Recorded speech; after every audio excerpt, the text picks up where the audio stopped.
Glória a Deus. Irmãos, nós trabalhamos nas últimas 7 quarta-feira sobre entrar na terra prometida. Amém? E se você teve fé e você tem buscado viver todos os ensinos, eu tenho certeza que você está vendo algo na tua vida diferente.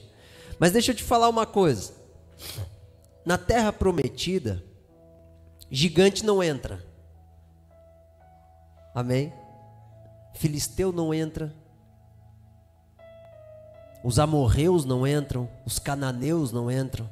Porque a terra prometida, quem adentra permanece num ambiente espiritual onde ele tange e reconhece filhos de Deus. Então é muito possível que depois das últimas 7 quarta-feira você percebeu que muitos bloqueios começaram a ter entre você e algumas pessoas. Por quê? Porque Jesus disse: eu vim para dividir o pai dos filhos, marido da mulher, os filhos dos pais. Por que Jesus falou isso? Porque quando a gente conhece dele, quando a gente entra nele, naturalmente as pessoas que não têm o Espírito de Deus começam a nos rejeitar e não ter mais assunto conosco. E aquelas que rejeitam a Deus passam a nos rejeitar por causa daquilo que nós carregamos. E eu não estou dizendo de nós virar bando de religioso chato. Eu estou dizendo que a pureza que nós desejamos, a abnegação que nós aderimos, o desejo de estar subindo na cruz com Jesus e cumprir o propósito, faz com que as pessoas naturalmente não tenham mais o que falar conosco, porque a gente não pode mais maldizer, a gente não pode mais murmurar do tempo, a gente não pode mais cobiçar coisas que não têm sentido, e isso começa a nos isolar de algumas pessoas. Então, se você está passando isso, bem-vindo ao time, amém? Porque eu já passei muitas vezes. Chegou um tempo, irmãos, que eu entrei numa crise, porque eu falei: Senhor, não é possível, todo mundo que está andando comigo se afasta. Eu devo ter alguma coisa que espelhe as pessoas. Aí eu lembro-me que quando eu conheci a Suelen, eu comecei a andar com ela. E ela falou: nossa, amor, eu percebo que quem não quer andar com Jesus, não anda contigo. E eu, opa, essa versão é melhor. E eu comecei a perceber que era isso, porque todas as pessoas que não conseguiram andar, de verdade, não estão mais em Deus. E as pessoas que nem o Daniel, que permaneceram em Deus, ficou grudado comigo até a morte. Então, se o Daniel anda comigo, então eu não sou tão ruinzinho assim, amém? Porque ele está comigo desde os meus 15 anos, gente, é 15 anos, mais tempo do que a Suelen, ele tem mais, antes, 12 anos, 13 anos. Mas é isso, então não te espantes quando você começar a se sentir isolado. Não que você tenha que se isolar, mas muitos irão te rejeitar naturalmente, porque bem-aventurado aqueles que são perseguidos e rejeitados pelo meu nome, Jesus falou, não tem saída. Não tente carregar isso. Amém? Agora, o que eu quero falar nas próximas 7 quarta-feira, eu não ia entrar nesse tema, mas o Espírito Santo falou muito forte ao meu coração, é vencendo o ambiente de queda. Por quê? Porque existem coisas que querem nos derrubar. Amém? Ah não, pastor, mas eu estou caminhando num lugar onde eu não caio. Judas também estava caminhando num lugar onde ninguém cairia. Mas Judas caiu, e a queda dele foi feia. Adão caiu, e a queda dele foi feia. Paulo fala: aquele que está na graça, cuide para que não caia. Aquele que está iluminado, cuide para que não apague a luz do Espírito. Por quê, irmãos? Porque existem ambientes de queda. Existe algo que o pastor José ministra, eu guardei esse conceito no meu coração, que ele fala sobre a semente de queda. Cada pessoa tem dentro de si uma semente de queda. Uns são com dinheiro, outros são com medo, outros são com mulheres, outros são com homens, com imoralidade sexual. São sementinhas de queda que é semeado dentro da gente, nós temos que lutar para que ela não germine a vida toda. Para que ela não floresça a vida toda. Que são sementes que plantaram dentro de nós, que Satanás conseguiu semeadores para plantar em nós. E são aquelas dificuldades, algumas pessoas com rejeição, algumas pessoas com ansiedade, sabe? São algumas pessoas com álcool, algumas pessoas com a droga, são algumas pessoas com problema de comida. São aquelas sementes que sempre há uma dificuldade de lidar com elas. Agora, para você cair, existe meio que um caminho para isso acontecer, amém? E Judas nos revela isso. Judas foi tão bom, irmãos, que ele nos mostrou como que faz o que não deve fazer. Né? Judas foi, a gente fala tão mal de Judas, mas se não fosse ele, nós não teríamos um exemplo de como não deve agir. Bem que ele podia ter se arrependido antes de morrer. De verdade, eu creio que Jesus queria isso, com certeza. E guarda isso no teu coração. Dentro da perspectiva do Pai, o difícil não é começar bem. Porque começar bem na igreja, todo mundo começa. Todo mundo começa e agora vamos mudar de vida e tal. Na perspectiva do Pai, o difícil é terminar bem e continuar bem por todo o caminho. João 8, 31, 32 diz: aquele que permanecer na verdade será liberto. Mateus 25 fala: aquele que permanecer até o fim será salvo. Então existe... Obrigado, queridão. Glória a Deus. Abre para mim, por favor. Ah, está aberto. Aquele que permanecer até o fim será salvo. Então existe uma questão que é permanecer. Amém? Não adianta você começar bem. Quando você começa, tu estás com uma energia. Porque para começar, tu tem que ter um ato de fé. Vou começar.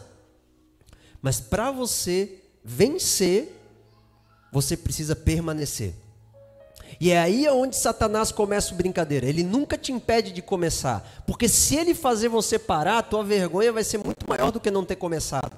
Porque aquilo que tu não começa, tu não se envergonha tanto quanto aquilo que você começa, mas não acaba. Por isso que hoje nós vivemos na geração que mais começa coisas que não acabam. Por quê? Porque Satanás trabalha nesse meio campo, a consistência, a permanência, perseverança. Ele tenta atacar muito isso. Então, em Deus é terminar bem. Amém? Judas, ele justamente manifestou o não terminar bem. Ele começou bem. Judas, me segue, Judas. Bora, vamos embora. Só que a Bíblia diz para muitos dizem que Judas estava predestinado e tal. Eu acredito que isso não tem a ver com predestinação, mas com presciência de Deus. Ele sabia quem faria. Porque a Bíblia diz categoricamente que Judas se tornou o traidor. Se Judas se tornou, ele não era, amém? Ele se tornou. Em João capítulo 12, versículo 6, a Bíblia diz que Judas era o tesoureiro de Jesus. Agora me diz uma coisa. Jesus e os apóstolos confiavam ou não confiavam em Judas? Confiavam, irmãos. Eles não tinham um software para ver a finança. Era tudo aqui, ó.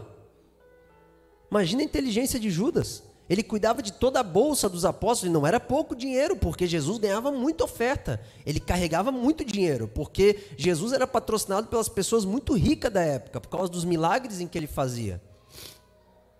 E Judas era de extrema confiança. Agora, qual que foi o problema de Judas? Perdão, irmãos, estou meio que com uma coriza aqui, mas glória a Deus, vai dar boa. Qual que foi o problema de Judas? Existia dentro de Judas, presta atenção nisso, alguns lugares não tratados: avareza, manipulação, hipocrisia, busca pelo poder, desejo e fome de rebelião. Sabe, Judas, de vez em quando, se você ler os textos dos evangelhos, vai ver que de vez em quando Judas dava uma tretada ali. Quando Jesus chegava e falava alguma coisa, ele já falava do dinheiro e tal, tu via que existia uma resistência velada de Judas. E com certeza Jesus sabia. Só que ele tinha alguns lugares dentro dele que não era tratado. O que o pastor está querendo dizer? Sabe o que eu estou querendo te dizer, irmão? Que o que vai te fazer cair é aquilo que tu não conta para Jesus. Ou aquilo que vai te fazer cair é aquilo que você não conta para o teu pai espiritual. É aquilo que tu guarda aqui dentro, ó. Todo culto tu carrega. E tu olha para minha cara pregando aqui há mais de um ano. Supondo, né? Não é indireta, amém, irmãos? Por favor. Depois vocês podem me perguntar que eu falo pessoalmente que não é indireta. Aqui é direta mesmo, né? E estás aqui 6 meses, 1 ano, 2 anos caminhando com o pastor, mas tu nunca falou. Teve coisa que eu lembro que a gente teve um momento ali com o Daniel, que ele tinha um negócio que ele me falou, que eu falei, quanto tempo tu demorou para me falar isso? Ele queria ser professor de educação física e disse que eu estava dominando a vida dele em vão. Eu falei, claro, vai ter muito sentido ser um professor de educação física na tua vida. Mas eu falei para ele, cara, eu te ajudo a ser, eu te ajudo a pagar a faculdade. Aí ele começou a chorar.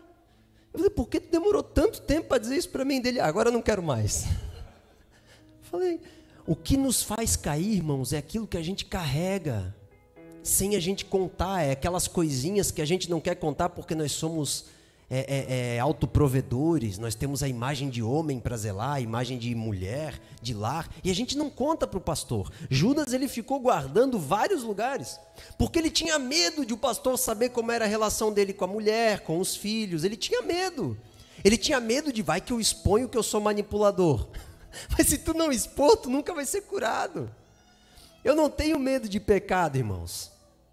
Eu me preocupo com aqueles que não botam para fora o pecado, porque eu sei para onde ele leva. É o lugar da queda. Então o problema de Judas não é porque ele não foi o santo dos santos, não é porque ele não orava 10 horas por dia. Ele andava com Jesus o tempo todo. O problema dele foi que ele não falou. Ele guardou. Glória a Deus, Noé 380, né? Esse aí vai ser topzera. Então, irmãos, é o autocontrole, é o próprio controle, é o desejo de governo que você não entrega. Esses dias teve um irmão da igreja, que eu sentei com ele lá fora, eu fui lá fora e falei, cara, deixa eu te falar uma coisa, não tem problema você falar as coisas para mim ou a tua esposa, não tem problema, porque eu não vou governar a tua vida, eu vou proteger a tua vida, perca o medo de mim. Eu vou no máximo te dar um conselho do melhor para você fazer, e se você não quiser fazer, tudo bem, não faça. Aí tu vai ver pelos teus próprios olhos o que talvez aquilo eu esteja falando. Não que isso tenha acontecido com a Camila, nunca aconteceu. Nunca foi para a praia quando o pastor falou para não ir, e morar na praia. Então, irmãos, sabe, é essa questão que a gente não fala, e a gente começa a guardar, e a gente fica com medo e receio, e a gente não é tratado. É por isso que nós acabamos caindo. Porque, afinal de contas, a imagem de pai que a gente teve é o pai que priva, o pai que bate, o pai que briga. Não era o pai que pegava uma varinha e dava uma varadinha na perninha só para sentir a correção. Era o pai que pegava um sarrafo e detonava, pegava a cinta e lascava, pegava um pedaço de mangueira e aqui, ó. Eu tinha amigo que até de lado de facão apanhou. Graças a Deus que o facão não virou. Mas tinha mesmo, de verdade. Então, assim, então essas questões, elas nos bloquearam de ver um pastor como alguém que nos cuida, lógico, de ver Jesus como aquele que é o amor. Senhor Jesus, mostra-nos o Pai. Aí Jesus olha e fala, estou tanto tempo contigo, Felipe, como tu não me vê? O Pai. Então, os ambientes de queda, eles estão ligados com você lutar por si, em vez de lutar pela causa que Deus está te colocando na frente. Sabe aonde eu consigo perceber claramente aqueles que estão comigo, ou estão com Cristo, ou não estão? Quando eu dou uma direção. Dentro de uma direção que o pastor dá, a pessoa ou ela vai ceder totalmente para a direção, ou ela vai administrar sua própria vontade dentro da direção. Então ela até vai, só que dentro daquela direção que o pastor deu, ela está cheio de reservas e manipulaçõezinhas e coisa, onde ela vai guardando a si mesmo, porque ela não quer se expor, ou porque ela não quer fazer bem aquilo que o pastor falou. Então quando a gente dá uma direção, à medida que você vai se entregar ou não, vai definir aonde a tua vontade está, aonde o teu caráter está, aonde a tua fidelidade está. E é isso que vai definir o quanto que tu luta pela causa e o quanto que tu luta por si. É aquela pessoa que sempre tem um resguardo, sempre tem um pezinho atrás para poder se proteger. Mas é essa proteção que fez Judas perceber um certo momento que ter 30 moedas de pratas era melhor do que ter Jesus. Então, tudo aquilo que a gente guarda vai chegar uma hora que vai crescendo. E no momento que eu tiver necessidade, eu vendo aquilo que está do meu lado.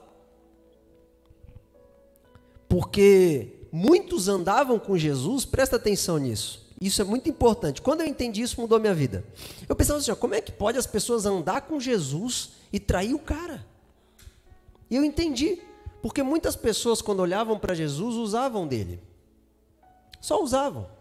Usavam para dar um up financeiro, um milagre de uma cura que não tinha cura, uma doença que não tinha cura, uma carência. Usavam dele. E aí, num determinado momento, aquela motivação errônea se manifestava. E é quando traíam Jesus. Então, esse lugar de esconder é justamente o lugar que levou Judas a cair. Olha o que diz Jeremias 17, 9 e 10. Enganoso é o coração do homem, mais do que todas as coisas. É perverso. Quem o conhecerá? Eu, o Senhor, esquadrinho o coração do homem e provo os rins. E isto para dar a cada um segundo os seus caminhos e segundo o fruto das suas ações. Então Judas entrou nesse lugar, e isso é a introdução de tudo que eu vou falar. Amém? Ele guardou. O que Judas fez? Ele absorveu tudo e tentou administrar tudo, e foi a queda dele. Então, o primeiro ponto, eu vou levantar 10, durante 7 quarta-feira eu vou levantar 10, mas o primeiro ponto da queda que vai te arrebentar se você não conseguir neutralizar, é a absorção de confronto e os apelos que o mundo faz para você. Se você absorver aquilo para ti, tu não souber dar uma resposta, você começa a amargurar. Abre comigo Marcos capítulo 2, versículo 20.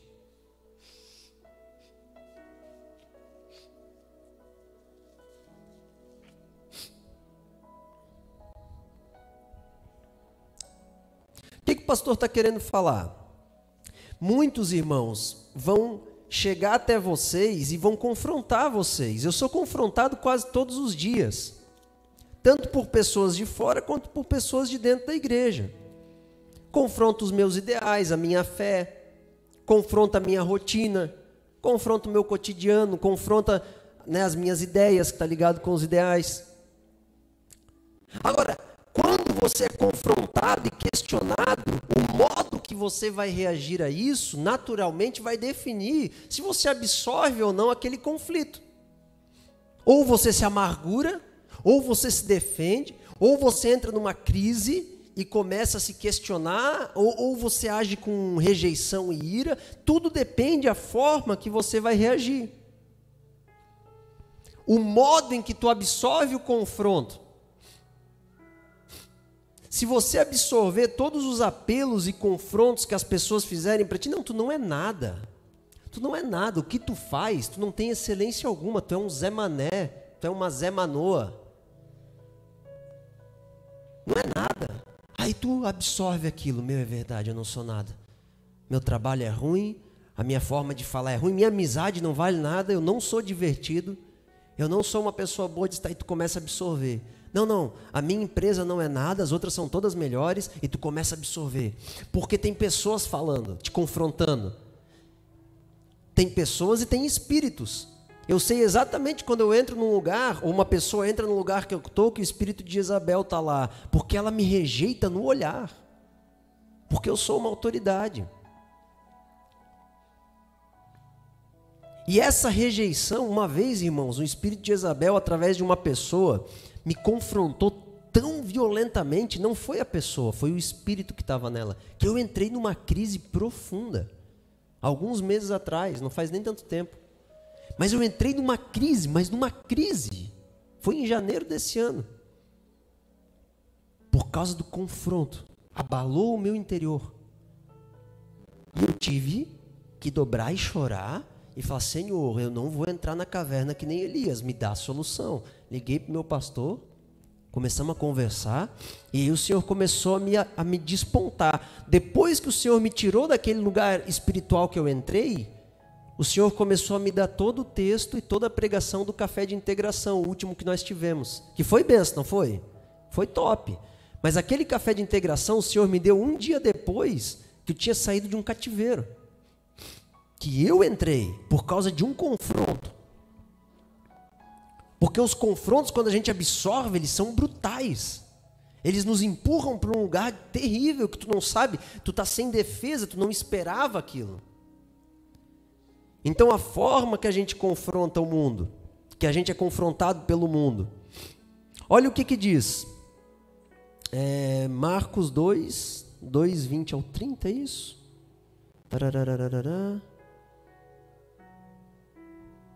Não é Marcos não. Acho que é Mateus. Errei o livro, peraí. Mateus 2,30, deixa eu ver.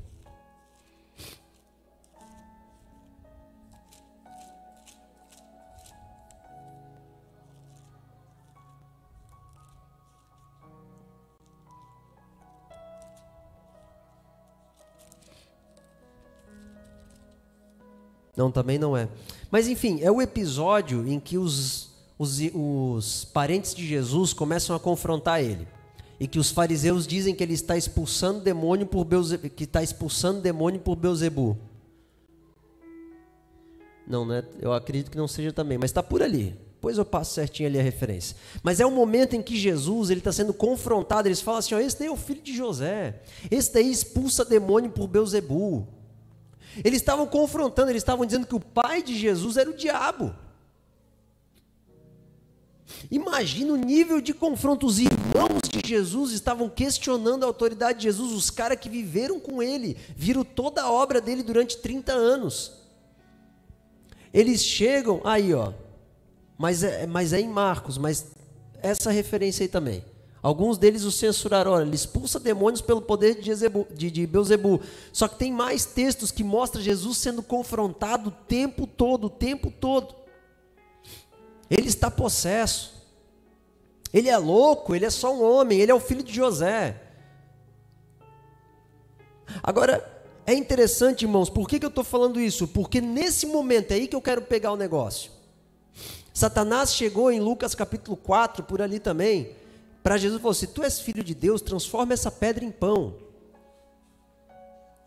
Transforma essa pedra em pão. E Jesus fala assim, ó, nem só de pão viverá o homem. Jesus não estava nem aí para provar para o diabo que ele era filho de Deus. Por quê? Porque Jesus não absorvia o confronto. Jesus já tinha vencido o confronto, firmando a palavra de Deus no seu coração. Amém? A diferença de Judas é que ele não absorveu a palavra de Jesus, ele absorveu os problemas que aconteciam ao redor de Jesus. Agora, é interessante porque é nesse momento, presta atenção, quando você é confrontado, que começa aquelas dúvidas assim, será que é isso mesmo? Será que eu estou no lugar certo? Será que são essas pessoas que eu devo ser amigo? Será que eu estou fazendo a coisa certa na minha vida? Será que, se eu estou fazendo tudo certo, por que tanta resistência? Por quê? Por que eu estou sendo tão resistido? Com certeza Jesus passou por esse momento, irmãos. João Batista, quando a gente fala de João Batista, ele foi um grande pregador ou não foi? Foi. Ele pregou no deserto ou não pregou? Pregou. Viveu a vida toda lá, não viveu? Viveu. Mas chegou no final da vida dele, ele entrou em crise. Ele chega e pergunta assim, ó, manda alguém perguntar, quando ele estava preso, manda alguém perguntar para Jesus se ele é o Filho de Deus? Por que ele tinha dúvida? Se ele batizou Jesus? Crise. Ele absorveu o confronto com Herodes. Então todos nós estamos suscetíveis. Elias, que foi o cara do Antigo Testamento, foi para a caverna. Porque ele absorveu, porque ele começou, será? Será que o que eu estou falando, o que eu estou vivendo está certo?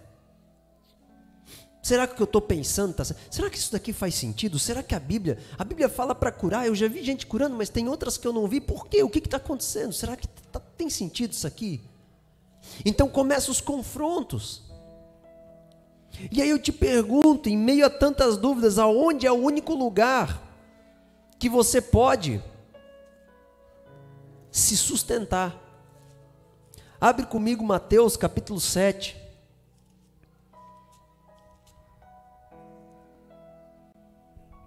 Versículo 24.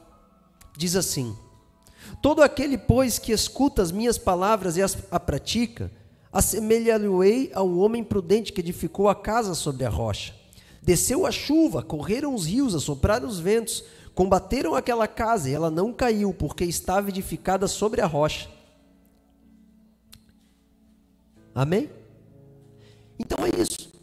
O lugar para a gente se agarrar é justamente na palavra do Senhor. Aquele que ouve e as pratica as minhas palavras. João 8, abre comigo João 8. Marca aí, né? Mateus 7, 24 e 25. Agora aí, João 8. Mais uma base muito importante para a tua vida. João 8, 31. Diz assim, ó.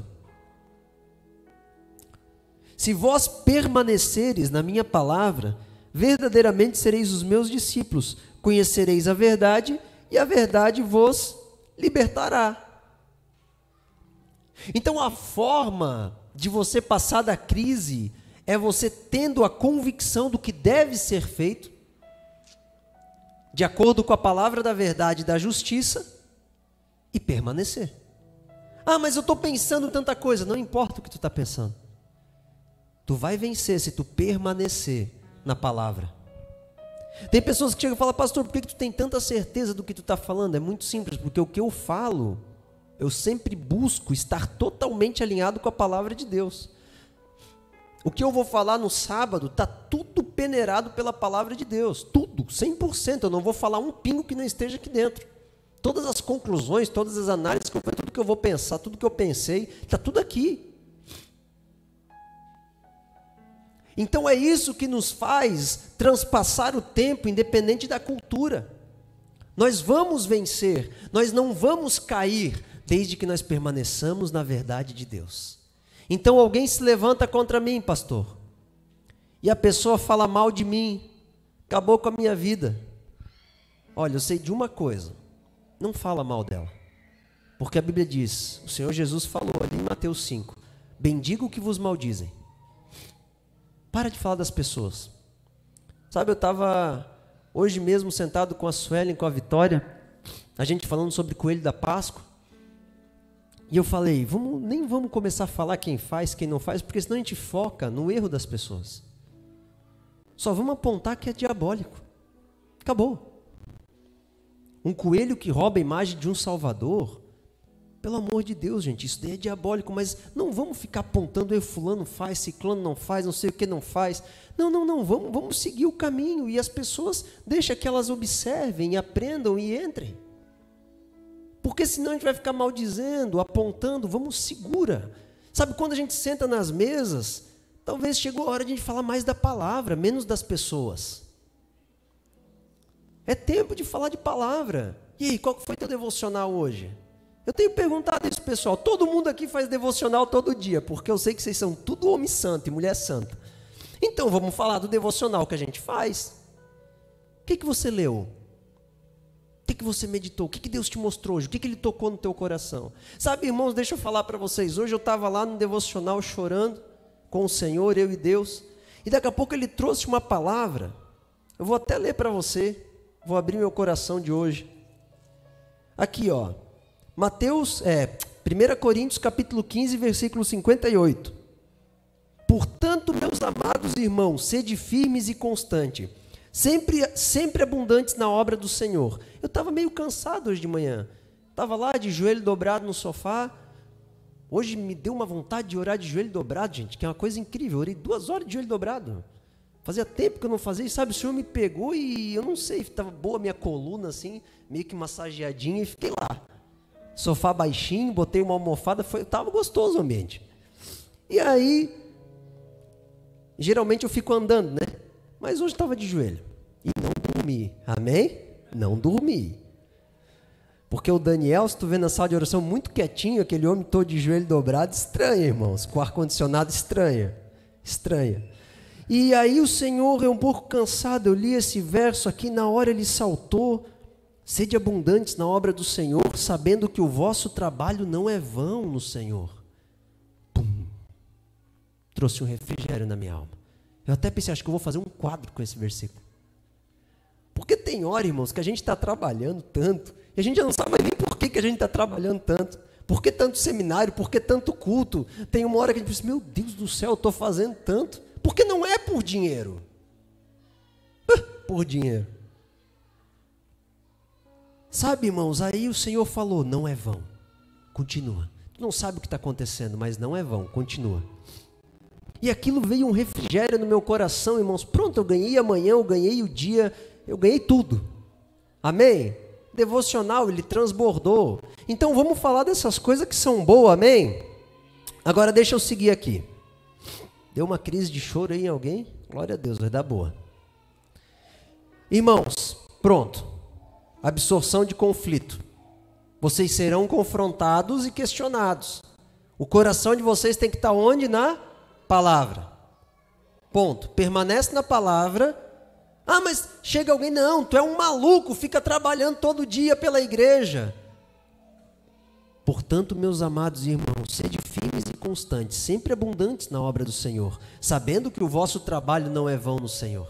Eu quero ver quando chegar o dia que o Senhor nos mostrar, esse aqui é por causa que um dia tu pagou um preço, esse aqui, esse ali, quem não tinha pai agora tem, quem era órfão agora não é, quem não tinha destino e agora tem.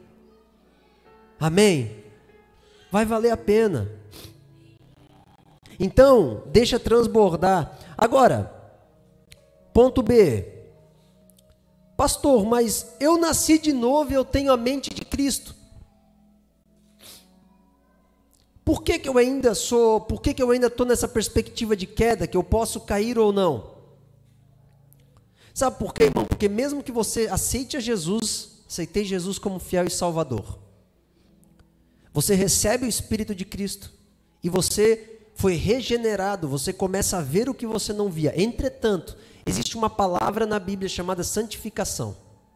O que é santificação? É quando você começa a se despir do velho homem, da velha forma de pensar e executar tudo, ser pai, ser mãe, ser filho, ser amigo, ser líder, ser tudo. Tu começa a se despir. E tu começa a aderir uma nova forma celestial. Isso é santificação. Você começa novos hábitos. Tu substitui os antigos hábitos pelos novos hábitos. Antes tu tinha necessidade de ser amado, agora tens necessidade de amar. Tu começa a substituir os antigos pelos novos hábitos. Antes tu reclamava que o teu marido não te servia, agora tu quer chegar mais cedo em casa para servir o teu marido. Amém? Antes você reclamava que a esposa não ficava cheirosa e nem bonita, mas agora tu paga o salão para ela ficar cheirosa e bonita. Amém? E tem o salão da Tati, que é uma benção, tem o da Sueli também, não sei se é alguém que tem salão também, já faço propaganda. E lá no salão da Tati tem a Gil como recepcionista, ela sempre está sorrindo, né, Gil? É uma bênção, viu? Uma baita de uma recepcionista. Só que ainda a gente carrega maus hábitos, irmãos, e nós temos que ser substituídos. Agora preste atenção numa coisa. Abre comigo Mateus 12, que é aqui que eu quero frisar essa parada, que é violenta. Aqui é violento, irmãos. Você já viu que geralmente a pessoa, quando ela está muito tempo na igreja e ela não muda, ou ela não flui em Deus, ela fica travada e estagnada? Por quê? Por causa disso aqui, ó. Mateus 12, 43. Diz assim: quando o espírito imundo sai do homem, aceitou Jesus, começou a mudar a vida, o espírito imundo saiu. Ele anda em lugares áridos, buscando repouso, e não encontra. Então ele diz: voltarei à minha casa de onde eu saí. E voltando, ele acha desocupada, varrida e adornada. Então ele vai e leva consigo outros 7 espíritos piores do que ele. E entrando, habitam ali, e são os últimos atos desse homem piores do que o primeiro. Assim acontecerá a esta geração má. Sabe o que o Senhor está falando aqui? Que todos os lugares da tua mente que não foram rendidos a Deus, fica suscetível ao ataque de Satanás. Só que tem um problema. Quando ele voltar, ele volta mais violento. Porque o nível de legalidade que você dá para ele trabalhar na tua vida é muito maior depois de que tu conheceu a verdade. Então, pastor, é pior o último estágio? É pior. Por isso que quando o maior erro do cristão é quando ele entra na igreja, conhece Jesus e para. Aí o pau vai comer para o lado dele. Porque agora Satanás ele vai trabalhar de forma dobrada, aliás, 7 vezes mais, para poder destruir a alma da pessoa, para enganar e mantê-la aprisionada. E tudo começa a ficar mais intenso. Tudo começa a ficar mais difícil. Por isso que nós temos que, Romanos 12, 2, buscar a renovação da mente todos os dias. Esses dias eu ali sentado com a Monique falando um negócio sobre a comunicação, e depois que a gente saiu, o Senhor falou muito forte ao meu coração. A Monique falou: vocês têm a mesma arte de culto desde não sei lá quando. Aí o Daniel até falou a data, que faz tempo, né, Dani? Que anuncia o culto. Aí ela falou: vocês têm 2 opções, ou vocês ficam nisso, ou saem da caixinha para as inovações. E depois que eu saí, o Senhor, desse jeito, irmãos, ela me bateu pesado desse jeito, quase pedi perdão por existir para ela. E aí depois disso, depois de um tempo, né, passou essa situação, mas Deus, o Senhor me lembrou da situação, E o Senhor falou, tu escolhe, ou você fica e é destruído, ou você permite o novo de Deus. Sai da caixinha. Então, quando a gente não está constantemente buscando, nós vamos deixar a casa vazia. E as palavras do Senhor não vão estar entrando. Aí Satanás volta e bruf, ele entra. Agora com uma ideia 7 vezes pior do que a que tu estavas antes. Por causa dos hábitos maus que tu não mudou. Porque de agora tu acha que tu pode estar na igreja fumando, bebendo, comendo que nem um doido. Não, porque crente come. Aonde que está escrito isso? Crente jejua. Amém? É verdade, gente. Eu sei que vocês querem tudo me bater, mas é verdade. Não, a gente tem domínio próprio. Aí a gente continuou mentindo lá na empresa para ganhar dinheiro e continua mentindo. Aí vem Satanás e entra 7 vezes, porque agora eu estou na igreja, eu sou líder na igreja de uma unidade de serviço, eu sirvo todo mundo, mas eu continuo na fornicação. Deito com uma menina diferente cada mês. Mas eu estou sendo usado por Deus. E na verdade não. Na verdade você está sendo destruído por um monte de demônio que faz tu achar que está sendo usado por Deus. É uma linha fina, irmãos. Aí daqui a pouco, tu estás tão possesso ou tão influenciado, que tu chega e fala assim, ó, não dá para eu andar com crente. Crente estreita muito a porta e não consegue passar. A gente não, esse negócio não é para mim, é muito legalismo. Tem gente que fala que eu sou legalista por orar, gente. Aí eu pergunto, pastor, tá? Eu estou falando de pastor. Aí a pergunta que eu faço é, tu não pede para as tuas ovelhas estar 2 horas por semana no culto? Peço. Porque senão elas começam a cair. Não começam? Começam. Qual que é a diferença de eu pedir para ela orar 1 hora por dia? Não é legalismo. É prioridade. É lógico que tem gente que ora 15 minutos, tem gente que ora 20 minutos, à medida que o Senhor vai dando mais tempo. Não tem problema isso. Não é legalismo, gente. É o mínimo. Se eu desejo Jesus, é o mínimo eu buscar Ele todos os dias. O amado da minha alma é o mínimo. Agora, se eu falar que eu desejo, mas não desejo, aí é o problema. Aí eu fico suscetível a um monte de demônio. Porque eu digo, eu chego aqui e eu canto, Jesus, Tu és a minha vida. Ergo as minhas mãos para Te louvar e Te adorar. Em louvor Te adorar. Como assim em louvor Te adorar? O que é adoração? O que é adoração? Entende? E aí a gente começa a mentir e a gente acredita, porque daí começa a vir um monte de demônios nos cercar. E aí a gente começa a ficar dentro de um monte de mentira. Quando a gente viu, a gente está caindo. A gente está caindo. Em vez de a gente pegar aquela pedrinha e tacar na cabeça do gigante que está lá na frente, que, abrindo parênteses, essa arte ficou fenomenal. Ficou ou não ficou, gente? Ficou boa, né? E em vez de tacar a pedra na cabeça do gigante e derrubar, o gigante engole. Porque a gente não...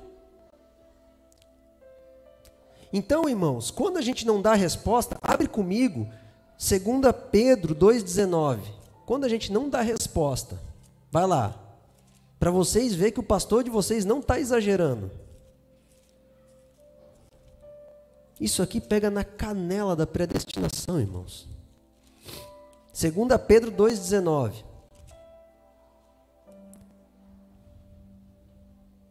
Mas não é possível que eu anotei errado de novo.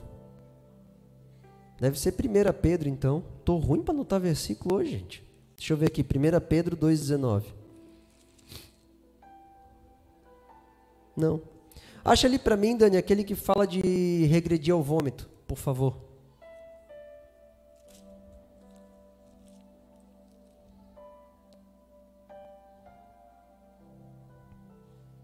Ah, não, é isso mesmo.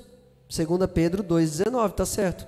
Prometendo-lhes liberdade, sendo ele mesmo servo da corrupção, porque de quem alguém é vencido, do tal faz também servo. Presta atenção. Porquanto, se depois de terem escapado das corrupções do mundo, aceitado Jesus, começado a conhecer o Senhor, pelo conhecimento do Senhor e Salvador Jesus Cristo, forem outra vez envolvidos nelas e vencidos, tornou-se-lhe o último estado pior do que o primeiro. Porque melhor lhes fora não conhecer o caminho da justiça, do que conhecendo se desviar deles do santo mandamento que lhes fora dado. Está aqui. O vômito vem depois, né? Depois vocês lêem sobre o vômito ali. Então, irmãos, Sueli. Então, irmãos, a questão é que quando a gente deixa ser vencido novamente pelos maus hábitos ou por toda aquela cacalhada, por exemplo, a desonra, de eu não tratar uma pessoa como mais importante do que a mim mesmo, tu começa a cair. Então tu entra na igreja, daí tu começa, por que eu tardo para puxar as pessoas para servir? Primeiro porque ninguém aqui pode achar que o serviço habilita alguém a ser santo. O serviço é para aqueles que buscam a santidade, mas ele não faz ninguém ser santo. E segundo, dentro do serviço, em vez de um amar o outro, um bate no outro. Começam os problemas. Um fala mal do outro, um não sei o quê, um não sei o quê. Por quê? Porque em vez de se despir do velho homem, entra no modelo de Cristo com os hábitos antigos. E aí vem Satanás e começa a borbulhar ali dentro. Aí a queda da pessoa é pior do que quando estava fora. Mas pastor, então é melhor que eu não conhecesse? Não. Enquanto você não conhece, você é escravo. Agora, pior é quando você conhece, pode deixar de ser escravo, mas quer continuar escravo. Aí fica pior. Porque a legalidade do inferno é maior para destruir a tua vida.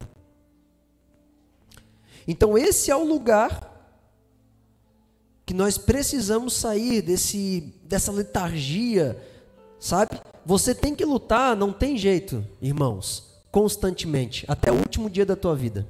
Satanás já está perdido, mas ele vai tentar fazer você se perder que nem Judas também. Ele lutou até o último dia de Judas. Amém? Então, busque a renovação diariamente. Permaneça na palavra em momentos de crise, busque a renovação. Para quê? Para que os confrontos que tu for levando, você conseguir lidar com eles. Ter a firmeza contra eles. Amém? Ponto C. Isso aqui, irmãos, é muito importante que eu vou falar agora. Isso aqui eu vejo que é a causa da maior destruição, uma das maiores destruições das pessoas. Abre comigo 2 Crônicas 35, 21. Diz assim, ó. Não, abre lá. 2 Crônicas 35, 21.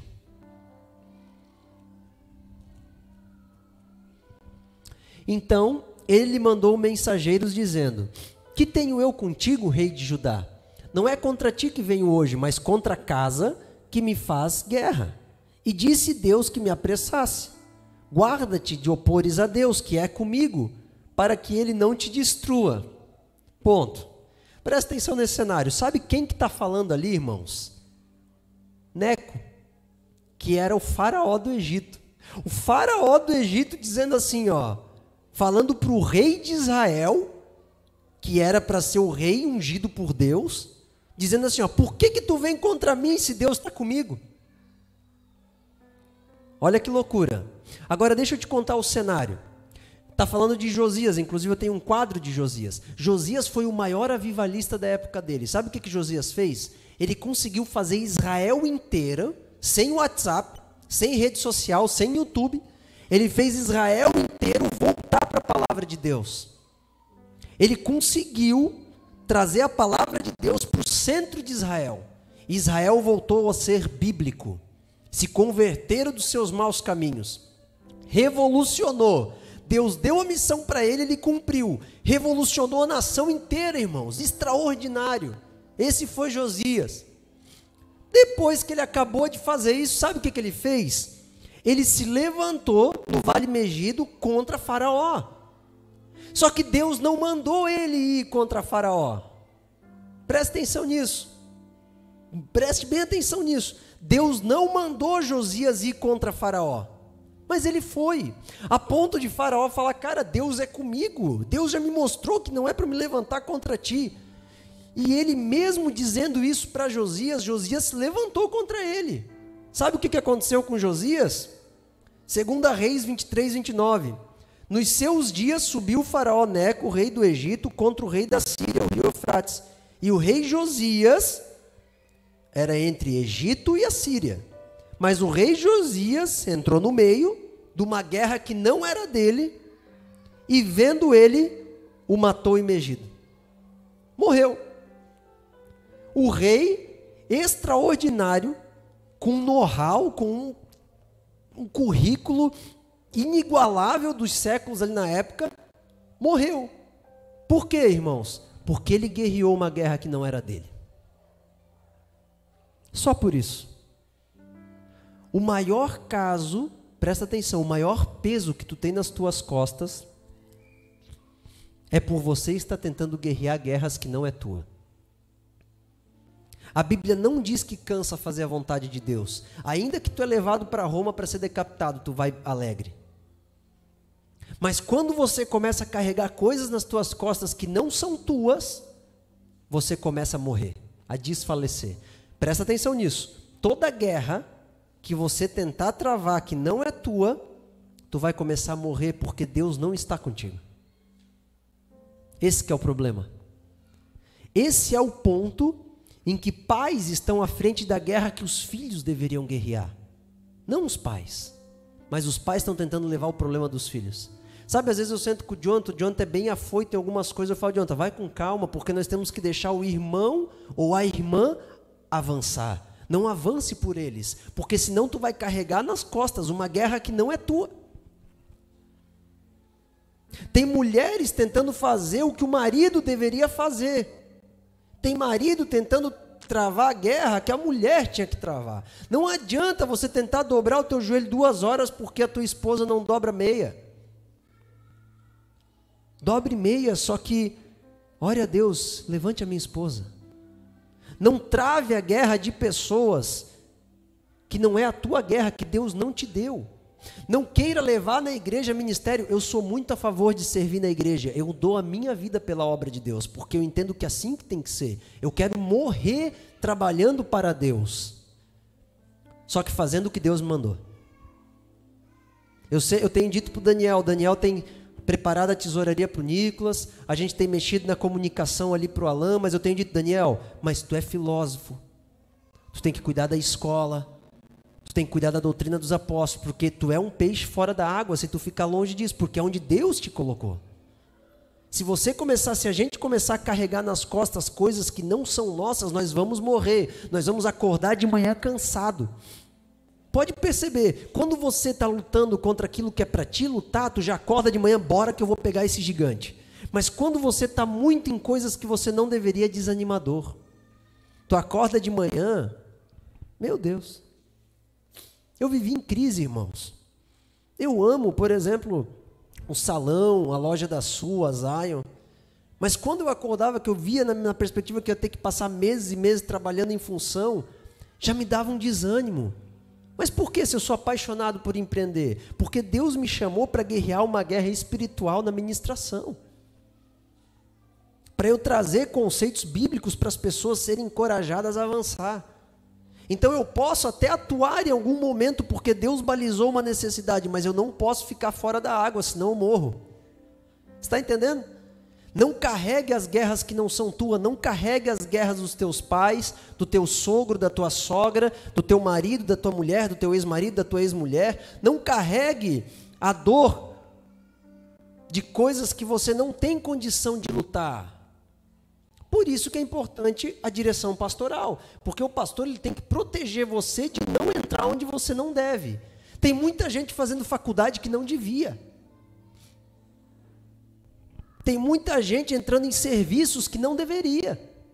Quando a Ana veio falar comigo, ela veio falar, pastor, eu recebi uma proposta de emprego, mas eu estou convicta na programação. Eu falei, Ana, tu sente que o Senhor falou contigo que esse é o teu lugar, tu está gostando, tu está fluindo, então não pega o emprego, permaneça estudando. Vai doer mais agora, mas tu vai voar mais alto depois.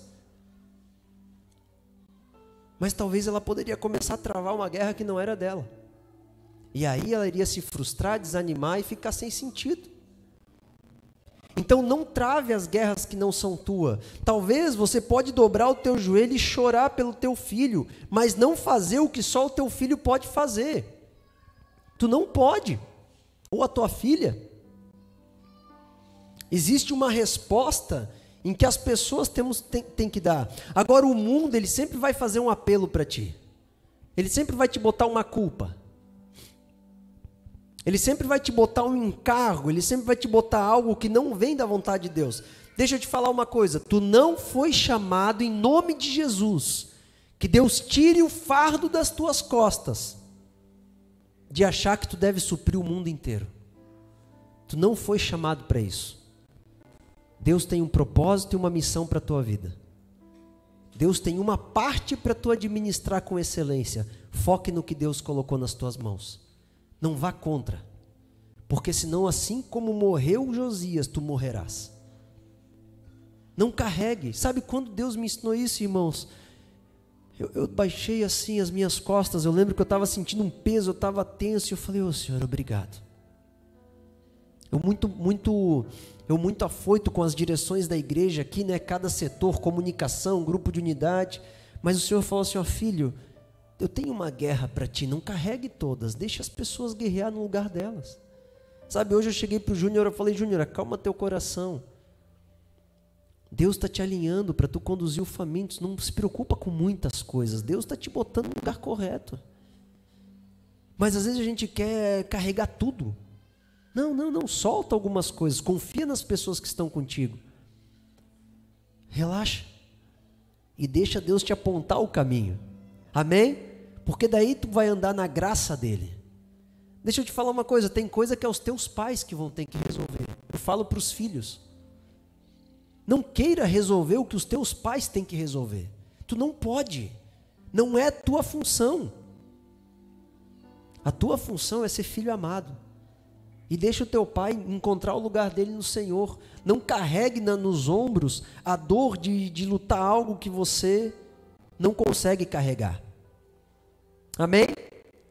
Então a minha oração é que tu não absorva todos os apelos, mas que tu compreenda de forma refinada, direcionada, clara, aquilo que Deus tem para a tua vida. Para que você não carregue o mundo inteiro morrendo no caminho. Não te preocupa, Deus vai te apontar.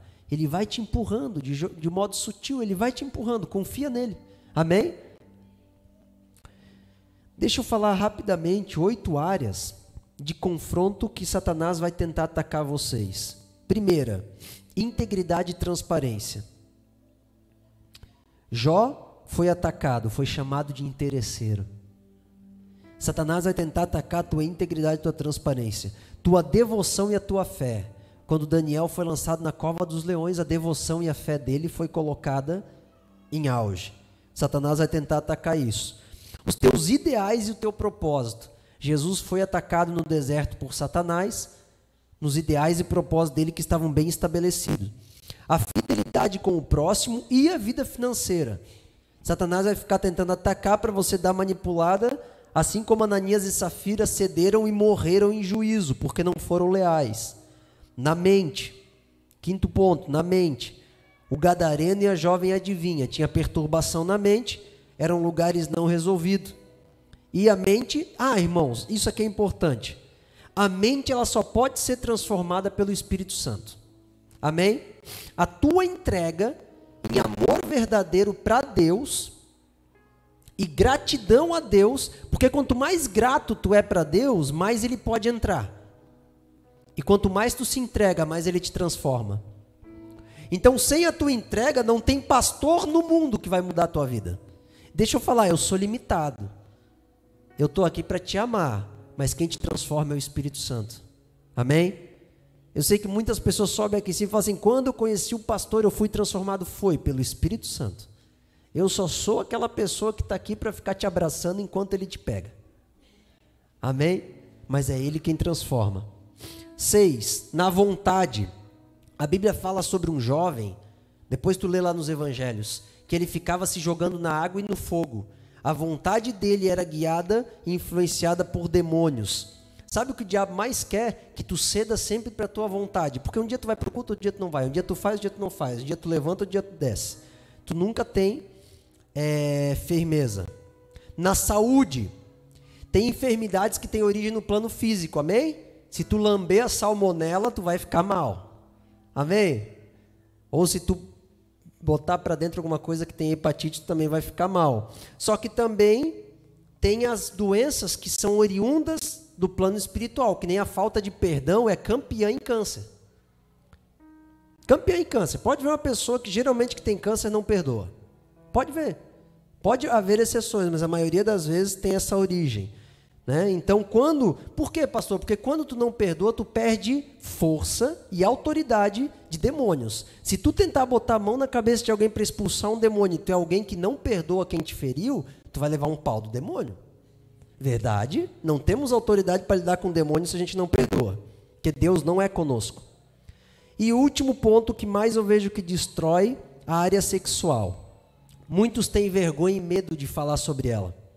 Então ficam escravizados. Tanto é que Maria Madalena, a Bíblia diz, ali em Lucas 8:2, que ela já era reincidente, ela já tinha caído mais vezes na área sexual.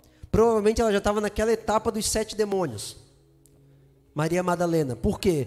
A questão sexual é terrível. O desejo de ver pornografia, o fato de ver, ou masturbação, ou traição com os olhos, ou pecados do passado, né? Que eu fiz tal coisa, porque o pecado sexual, irmãos, ele nos humilha. Ele nos humilha, é uma coisa assim, porque na hora que você está fazendo parece tudo muito bom, muito prazeroso, mas quando tu vai falar o que tu fez, é terrível. Terrível. Teve uma vez que eu participei junto com um pastor sobre uma situação em que a mulher na relação sexual, ela reagia, aliás, o marido da mulher reagia como um porco. E ninguém sabia por quê, que ele fazia barulho de porco enquanto estava tendo a relação. E aí depois, conversando e confessando, descobriu que ele praticou bestialidade. O que é? Tinha relação sexual com um porco da fazenda dele, dos pais dele.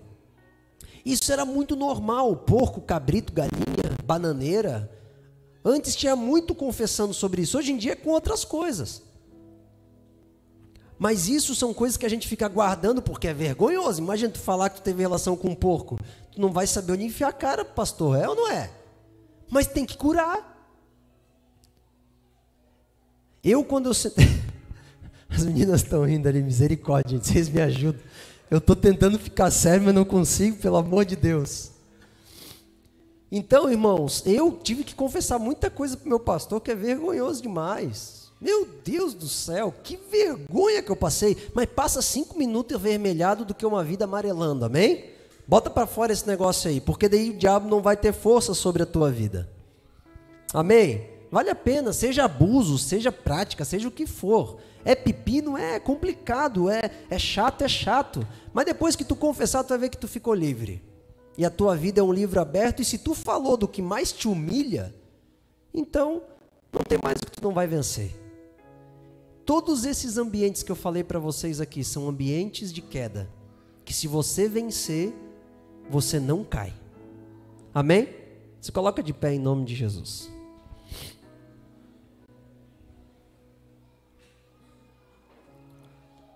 Você recebe essa palavra?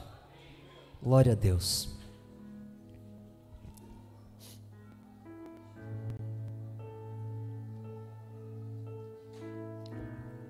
Eu quero fazer uma oração com vocês repetem comigo. Podem fechar os olhos. Senhor Jesus, eu coloco diante de Ti todas as lutas que eu lutei e que eu estou lutando, que não são minhas, seja de amigos, seja de autoridades, seja política, seja dos meus pais, seja dos meus irmãos, seja do meu cônjuge, seja dos meus filhos, seja do meu patrão, seja dos meus funcionários, todas as lutas eu coloco diante de Ti. Te peço perdão por eu querer fazer aquilo que Tu não me mandasse. Te peço, Senhor, que Tu alivie a minha alma, que Tu traga sentido à minha vida, e que a partir de hoje eu venha florescer com vida e alegria na Tua presença, fazendo aquilo que eu fui chamado para fazer, em nome de Jesus. Dê uma salva de palmas ao Senhor. Aleluia. Que o Senhor remova do teu coração todo o fardo e que tu ande leve na presença do Senhor. Não tem lugar mais gostoso, irmãos, do que andar na presença do Senhor, fazendo o que nós fomos chamados. Amém? Deus abençoe em nome de Jesus. Passa ali atrás, come alguma coisinha na cantina. Queria chamar aqui os aniversariantes. Chama lá o pessoal do Kids, né? Nós queremos chamar aqui na frente Jaque, Vitor. Deixa eu falar uma coisa para vocês. O clube de livro na segunda-feira, irmãos, é uma bênção. Eu não consigo estar, porque eu tenho todas as de segunda-feira das 7 às 8 reunião com o pastor José.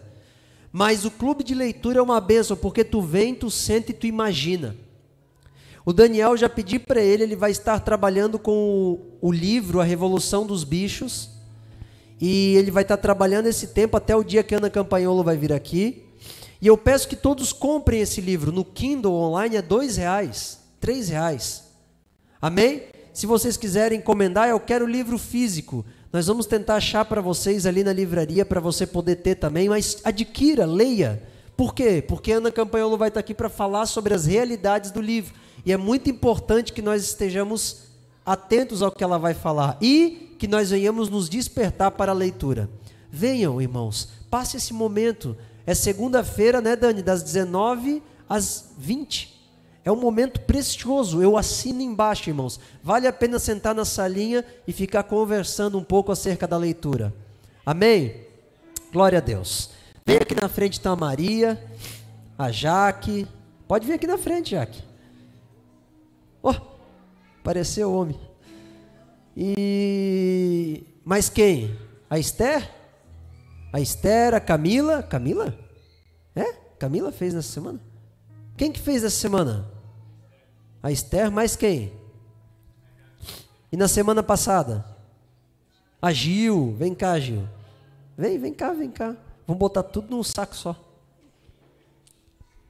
Glória a Deus. A Jaque e o Vitor, irmãos, faz no mesmo dia. É a primeira pessoa que eu vi que o casal pode ir no Beto Carreiro sem ninguém pagar. Não, isso é um sonho, gente. Isso é um sonho que Deus fez eles viverem, não é? Eles vão no Beto Carreiro amanhã. Já vamos orar por isso também. A Maria hoje comeu uma torta glória invertida, né? Coisa boa, aquele negócio lá. E a Esther e a Gil, nós amamos elas. Aleluia. Glória a Deus. Então, estenda as mãos para cá, vamos orar. Senhor Deus e Pai, nós abençoamos a Maria, o Vitor, a Jaque, a Esther, a Gil, aniversariantes amados, Senhor. Que os teus propósitos se cumpram sobre a vida deles, que a tua santidade os visite e permaneça no coração, Senhor. Que a tua glória, Senhor Deus, os visite todos os dias e que eles jamais venham sair do teu propósito. Que cada dia da vida deles seja uma narrativa das bênçãos e das alegrias do Senhor. E que a tua presença jamais se aparte deles, em nome de Jesus. Também abençoamos o Vitor e a Jaque que vão amanhã, Senhor Deus, no Beto Carreiro. Que seja um momento abençoado, um tempo marcante, gostoso na tua presença, Senhor. Cheio, Senhor Deus, de novidades celestiais, em nome de Jesus. Amém? Parabéns pra você.